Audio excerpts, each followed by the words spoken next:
Puji Tuhan, shalom.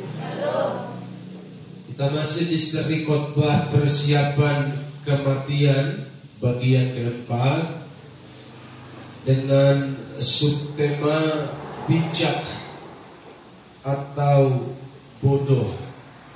Saya akan baca buat kita firman Tuhan dari Injil Matius pasalnya yang ke-25 mulai ayat 1 sampai ayatnya yang ke-13.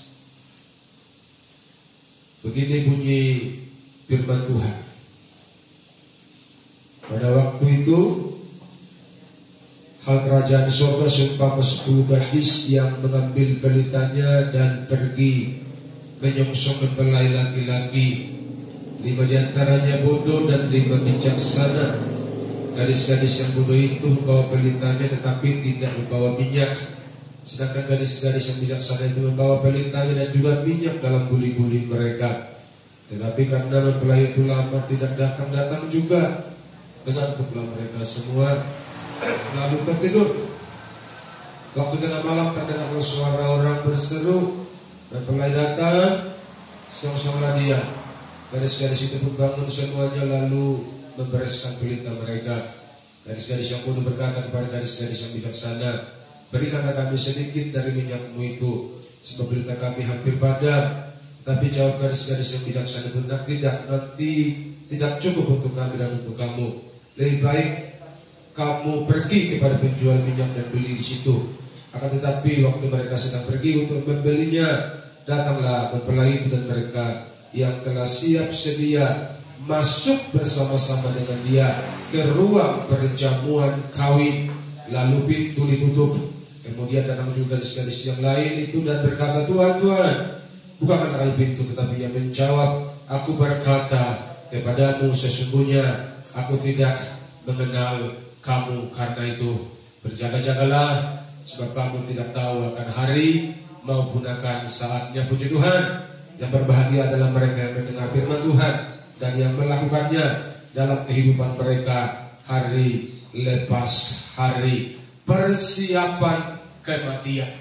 Saya terus mengulang-ulang kepada saudara dari mimbar ini bahwa sikap hidup kita hari lepas hari adalah merupakan bentuk persiapan kita dalam menyongsong Tuhan. Kita telah dengar dan baca firman Tuhan dari 10 wanita. Alkitab mencatat, mengklasifikasikan ada 5 gadis yang bijaksana, ada 5 gadis yang bodoh. Dan pertanyaannya buat kita sekarang, kita ada di bagian yang mana? Kita ada di bagian yang bijaksana atau kita ada di bagian yang bodoh? Tentu firman Tuhan ini akan menjelaskan kepada saudara seperti apa klasifikasi orang bijak, seperti apa klasifikasi orang bodoh. Karena itu arahkan hatimu dengan sepenuh hati untuk dengarkan firman Tuhan. Orang yang serius itu dalam persiapannya, mereka lah yang disebut firman Tuhan orang yang bijaksana. Mereka lah yang dimaksud oleh Tuhan gadis yang bijak. Siapa mereka? Orang yang serius dalam mempersiapkan hidupnya. Sedangkan orang bodoh, mereka bersiap-siap, tapi persiapan mereka asal-asalan, asal jadi. Kalau ditarik pada kehidupan hari-hari ini, asal bergereja, asal kebaktian, tapi mereka tidak dengan sepenuh hati hormat dan tunduk kepada firman Tuhan. Itu gambaran sederhana. Umat Tuhan dengar baik-baik. Ini adalah sebuah ilustrasi, sebuah perumpamaan yang disampaikan oleh Tuhan tentang 5 gadis bijak dan 5 gadis bodoh yang adalah gambaran gereja di akhir zaman, yang adalah gambaran umat Tuhan, orang percaya, orang Kristen di akhir zaman, yang kita semuanya, gereja semuanya sedang berlomba, sedang bersiap-siap untuk menyongsong kedatangan Tuhan kali yang kedua. Jadi gereja Tuhan hari-hari ini sedang bersiap-siap untuk menyongsong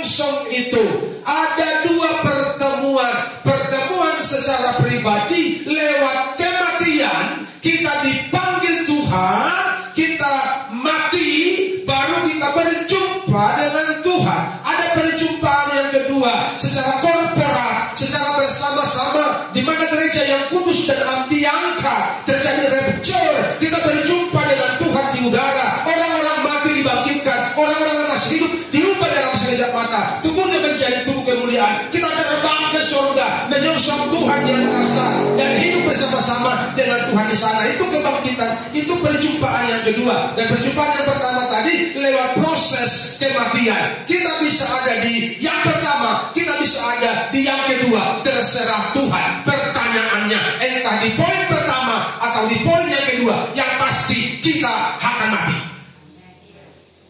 Yang pasti kita akan mati. Dan apa yang kau buat hari-hari ini adalah bentuk persiapanmu dalam menyongsong Tuhan. Dan kelima gadis yang bijaksana ini, mereka serius bertuhan. Haleluya. Itu yang pertama, poin yang pertama yang kita renungkan.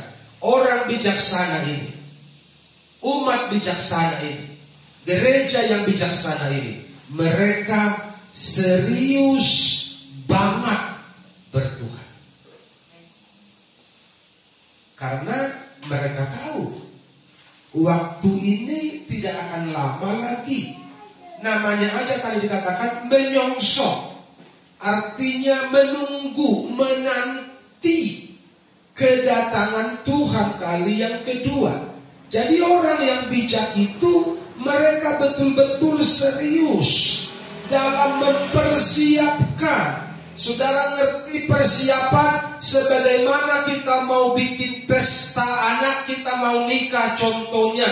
Tentu kalau kita orang yang mau perfect pestanya, yang mau baik, yang mau indah pestanya, kita dari jauh hari sudah mengatur, sudah mempersiapkan secara baik apa yang perlu dibuat, apa yang perlu dilakukan, menunya seperti apa, pakaiannya seperti apa, model pestanya kayak apa. Semua itu perlu dipersiapkan secara baik. Tapi kalau orang bodoh, udahlah yang penting pesta. Nanti undangan mau makan atau tidak makan dia gak pikirin tuh. Yang penting dapat amplop aja, syukur, gitu pikirnya. Bikin pesta untuk mengharapkan ada amplop. Itu kalau persiapan orang bodoh. Tapi kalau orang bijak, dia akan mempersiapkan sedetail mungkin. Dia akan tidak berharap amplop dari orang. Karena aku bikin pesta karena aku punya uang. Gitu loh. Aku berpesta karena aku punya uang. Jadi kalau kau ada bantuan dari keluarga, puji Tuhan. Tidak ada, puji Tuhan. Kenapa? Karena aku sudah persiapkan semuanya secara baik. Itu orang bijak. Haleluya. Demikian persiapan kita menyongsong Tuhan. Kalau orang bodoh dia bilang begini, udahlah, yang penting kan Kristen. Itu yang keluar dari mulut orang bodoh. Jadi yang penting kita kan masih percaya, kita kan masih ibadah, kita masih gereja kok, belum menyimpang, belum lari ke tempat lain, masih ikut Tuhan. Orang-orang bodoh akan berkata seperti itu.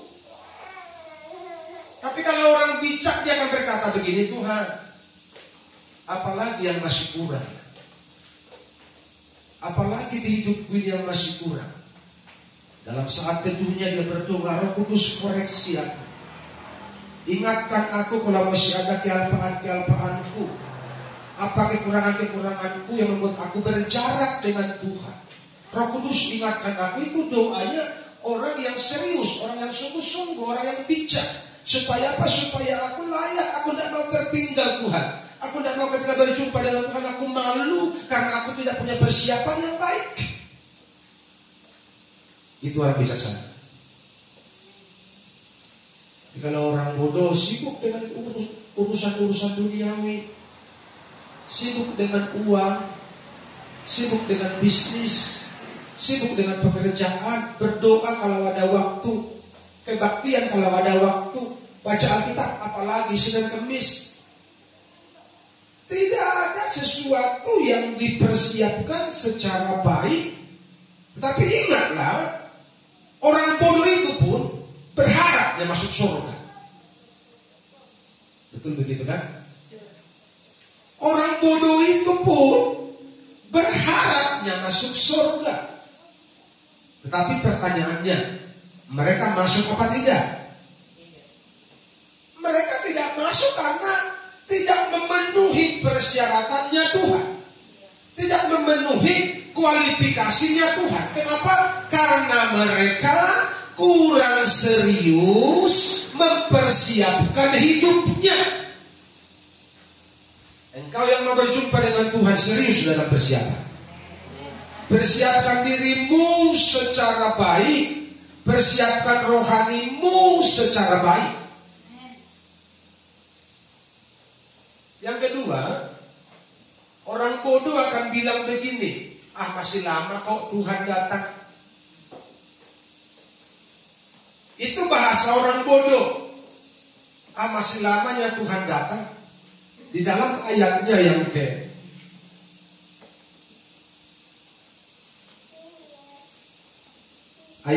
kelima. Tetapi karena mempelai itu lama tidak datang-datang juga. Memang di ilustrasi ini agak lama juga mempelai itu datang. Dan orang bodoh pun, gereja yang bodoh pun, umat Tuhan yang bodoh pun hari-hari ini mereka akan bilang begitu, masih lamanya Tuhan datang, masih lamanya kiamat, udahlah santai aja dulu, bebas-bebas aja dulu. Itu bahasanya orang bodoh. Bahasanya orang bijaksana. Datanglah Tuhan Yesus. Datanglah Tuhan Yesus. Sudah sumpah kurasa di dunia ini. Gak tenang jiwaku di dunia ini Tuhan, yang penuh dengan dosa dan kepalsuan ini. Aku pengen hidup bersama-sama dengan Tuhan. Datanglah segera Tuhan Yesus. Itu doanya orang bijaksana. Haleluya. Makanya orang bijaksana itu semangat mencari Tuhan. Karena mereka bermimpi, mereka berharap Tuhan segera datang.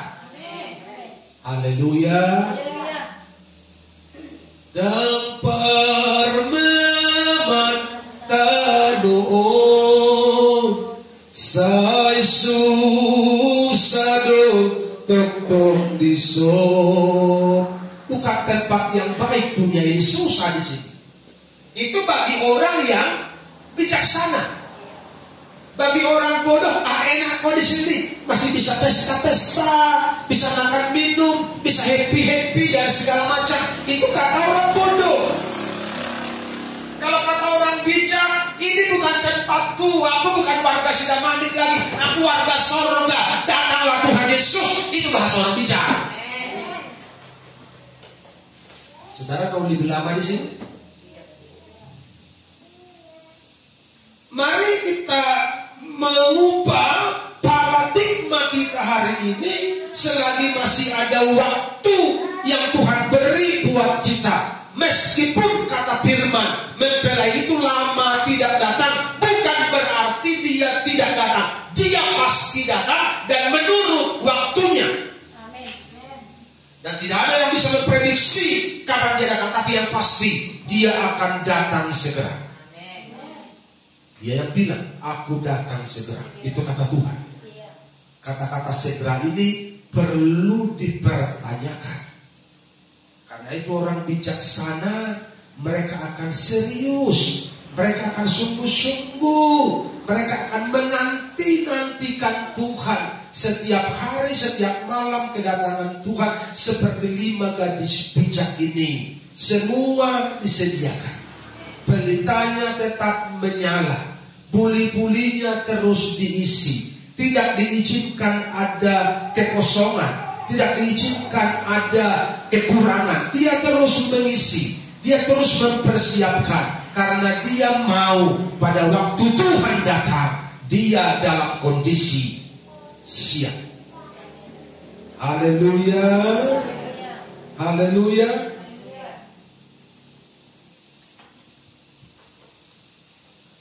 Jadi orang bijak itu siap sedia. Tidak ada di pikirannya, masih lama kok. Tidak ada. Yang ada di pikirannya, kapanpun Tuhan datang aku siap. kapanpun Tuhan akan manusia. Karena itu dia menjaga hidupnya. Tidak neko-neko. Pergaulan gak neko-neko. Kerja gak neko-neko. Hidup lurus-lurus aja, ikuti firman Tuhan. Itu bentuk persiapan. Gak suka nyeleweng dari firman, gak suka melanggar firman, tapi tunduk kepada perintah Tuhan setiap hari. Itulah orang yang siap sedia berjumpa dengan Tuhan. Haleluya. Tapi orang bodoh enggak. Lihat nanti lah itu.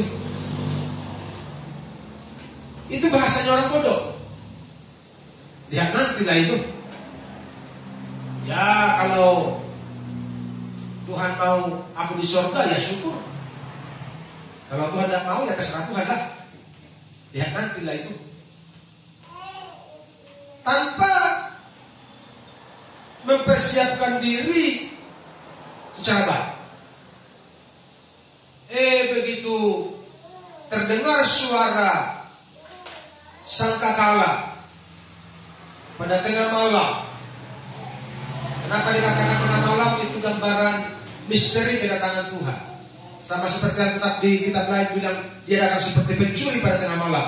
Artinya lagi orang tertidur, orang terlelap, orang tidak ada persiapan menurut pikiran manusia. Disinilah dia datang. Terdengarlah suara sangkakala dan terdengarlah ada suara mempelai datang.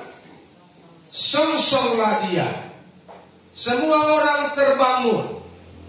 5 gadis bijak, 5 gadis bodoh terbangun dari tidurnya. Tetapi karena gadis bijak ini sudah siap sedia, sudah dimanage rohaninya secara baik. Begitu datang, tinggal atur sedikit waktu dan pintu terbuka. Alkitab berkata, orang yang siap sedia masuklah dalam pesta perjamuan kawin anak domba Allah. Sedangkan orang bodoh ini, mereka masih sibuk mencari minyak. Mereka sibuk, tapi sibuk yang tidak punya arti. Haleluya. Tahu saudara apa gambarannya? Kalau kita menarik kepada kehidupan hari-hari ini, ketika hidupnya sehatnya tidak pernah ke gereja, hidupnya waktu sehat, waktu kuat tidak pernah ibadah, tidak pernah kebaktian. Begitu mau mati panggil pendeta. Itu sibuk nggak? Begitu mau mati panggil, kalau gereja tertentu panggil pendeta, marilah nabadia katanya, ulah nabakal, bikin perjamuan kudus kepada orang yang mau mati ini. Mau mati lo sibuk cari Tuhan. Haleluya. Jemaat Tuhan jangan begitu ya. Begitu napas sudah, panggil dulu Pak Pendeta.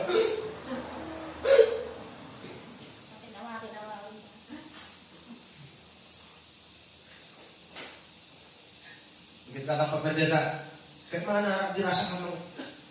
Kalau lakukan saya masih dalam dosa Pak Pendeta. Saya belum bertobat. Supaya Tuhan kasih waktu. Tuhan bilang, mati maho. Minta waktu. Dari muda kau sudah dikasih waktu.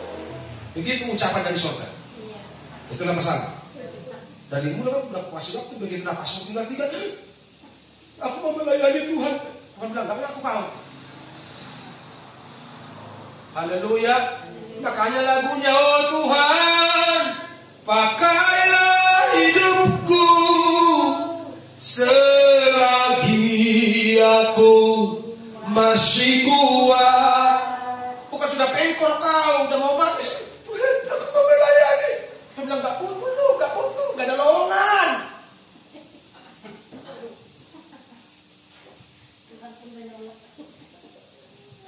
Haleluya. Sibuk orang bodoh ini begitu dia tahu dia mau mati.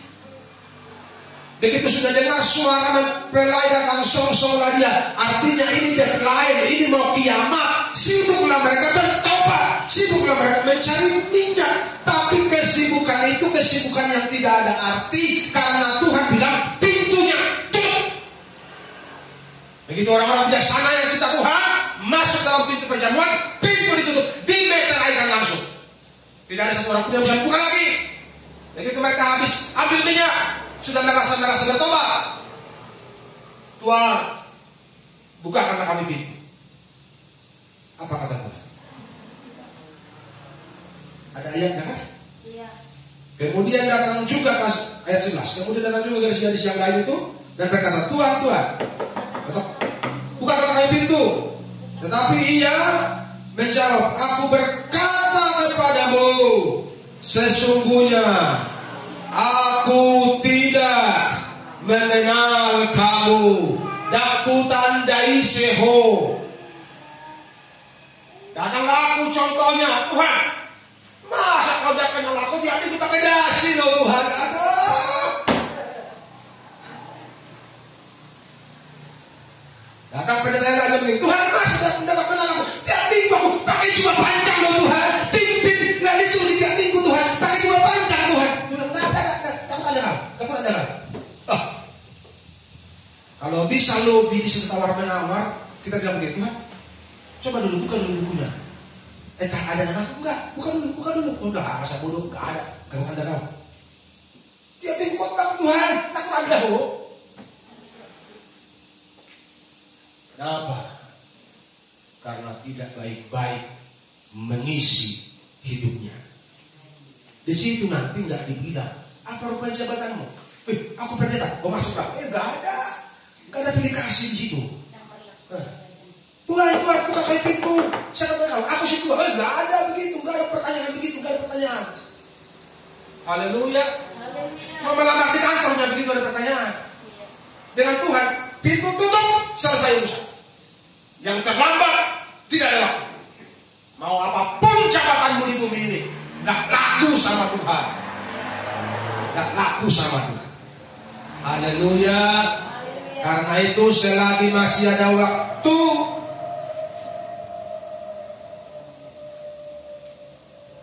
karena itu berjaga-jagalah, sebab kamu tidak tahu akan hari maupun akan saatnya. Berjaga-jagalah, waspadalah, mawas dirilah, takutlah akan Tuhan setiap hari.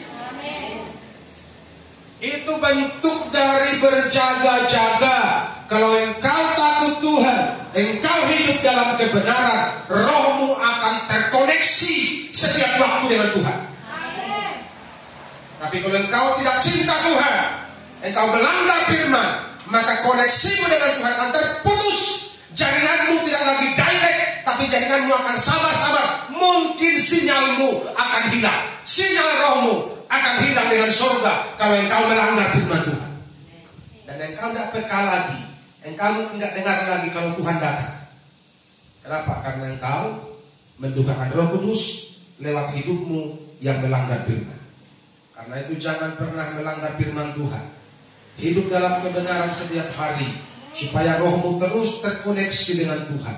Jaringanmu bersih dengan Tuhan, tidak kresek-kresek, sehingga engkau peka, sensitif mendengar suara Tuhan. Roh Kudus ketika bicara, engkau langsung menangkap. Kenapa? Karena jaringan rohmu bersih, hatimu bersih, pure, murni di hadapan Tuhan. Karena engkau menjaganya setiap hari di dalam takut akan Tuhan. Amin.